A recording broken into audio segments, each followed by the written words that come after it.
Bonjour les amis, j'espère que vous allez bien. Alors, au programme aujourd'hui, une vidéo horlogère sur une montre un petit peu spéciale car très polémique, la Invicta ProDiver 90-94 OB modèle automatique. Alors contrairement aux autres vidéos, je ne vais pas faire une présentation sortie de boîte du style je viens de commander la montre et puis on va l'étudier. Moi ce que je vous propose aujourd'hui c'est une vidéo qui fait un petit peu un bilan après 2 ans d'achat, parce que cette montre je l'ai depuis janvier 2022. Je l'ai porté régulièrement depuis cette date. Et donc, 2 ans après son achat, qu'est-ce que ça dit? Qu'est-ce que ça donne? Est-ce que le produit est viable? Est-ce que c'est une montre qui est tout aussi flatteuse qu'au moment où je l'ai reçue? C'est un petit peu l'objectif de cette vidéo, de cette présentation. Alors Invicta, tout de suite, pour mettre le contexte, c'est une marque qui divise, c'est une marque excessivement polémique, et c'est vrai que quand on va sur le site Invicta Store, le moins qu'on puisse dire, c'est que la marque est surtout spécialisée dans le kitsch, avec des montres bling bling, c'est même plus des montres, c'est carrément des réveils que l'on met à son poignet. À condition d'avoir des poignets adaptés, parce que des montres qui font 50 mm de diamètre pour quasiment 2 cm d'épaisseur, il faut quand même avoir le moral. Ici, on n'est pas du tout dans ce cas de figure, on est plutôt dans le domaine de la montre hommage, puisque si vous regardez vite, cette montre, ça peut paraître, en regardant vite de loin, peut passer pour ce qu'elle n'est pas, c'est-à-dire une Submariner de la marque à la couronne Made in Switzerland.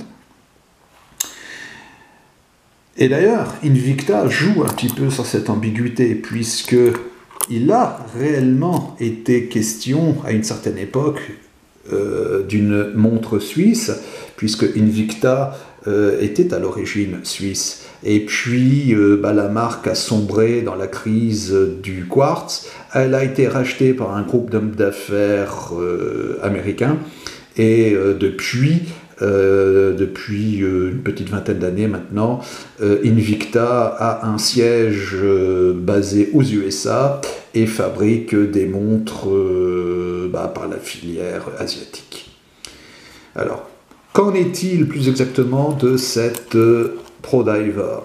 Eh bien, tout simplement, déjà, c'est que pour une poignée d'euros, en l'occurrence une centaine d'euros, ça dépend de la version, ça dépend aussi des offres promotionnelles, eh bien, pour une centaine d'euros, vous avez une montre de plongée étanche avec couronne vissée, bien entendu, et vous avez en plus un libre accès à la technologie de la montre automatique, et on n'a pas à faire un mouvement quelconque, on a à faire au traditionnel mouvement NH35A, A parce qu'il porte un dateur, donc le NH35 qui a été créé par Seiko et qui est toujours fabriqué par la maison mère Seiko ou par une de ses très nombreuses filiales réparties dans le monde asiatique.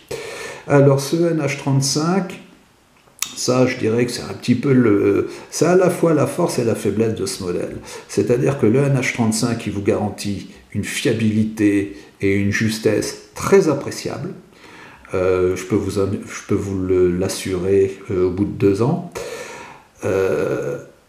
Et puis ce NH35, il est visible, vous le voyez, parce que le dos de la montre, il n'est pas en une pièce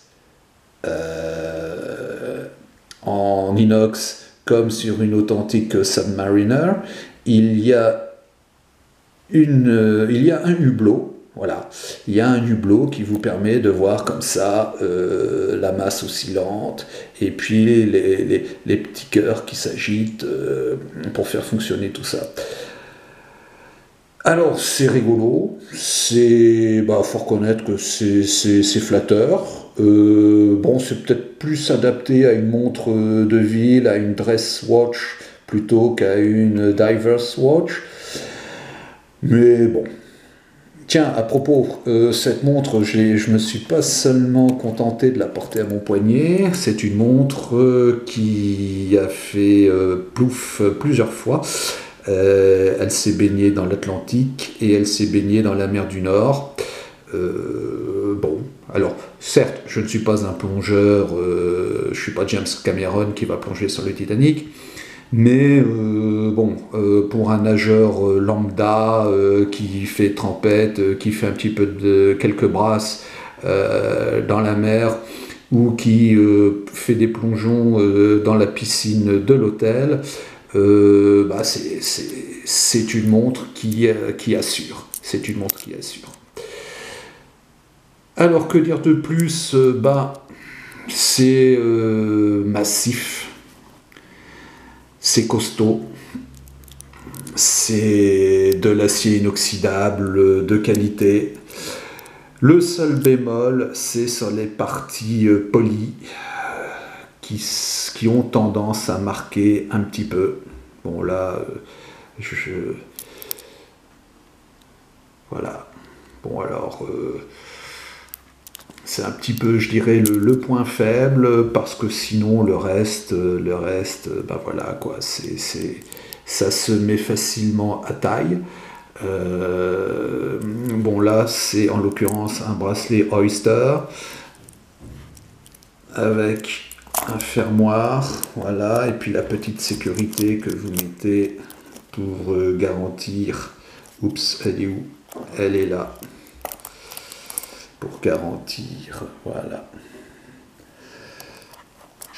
Autre petit bémol, mais ça c'est une question de goût, c'est la marque qui est gravée dans la masse sur le flanc gauche. Bon, on aime ou on n'aime pas. Alors c'est vrai que faut vraiment avoir le nez dessus pour le voir une fois que la montre est à votre poignet. Qu'est-ce qu'on a d'autre aussi? On a une lunette unidirectionnelle tournante.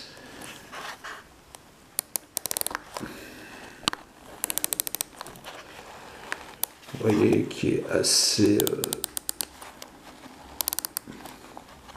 qui ne bouge pas, qui ne tremblote pas, donc ça inspire une certaine impression de qualité que on n'a pas. Pour ceux qui s'en souviennent, il y a quelques années, ceux qui me suivaient sur Facebook, je leur avais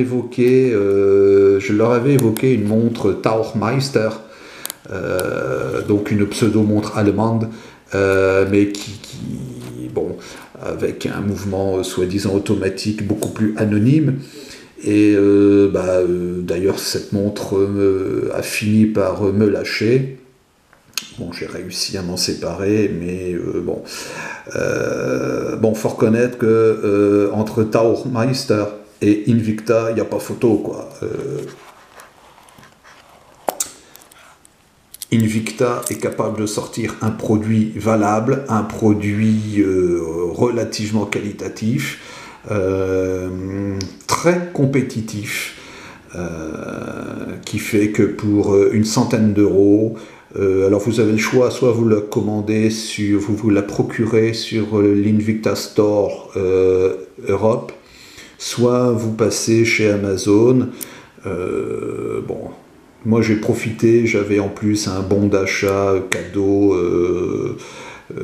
qu'on m'avait offert, donc j'ai vraiment eu cette montre à un tarif très très très compétitif, et c'est vraiment...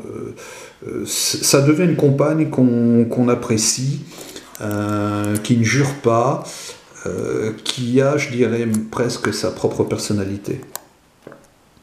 Et vous voyez qu'au bout de 2 ans, bon, il y a des petites griffes. Alors elles sont vraiment, je sais pas si on peut les voir sur la lunette.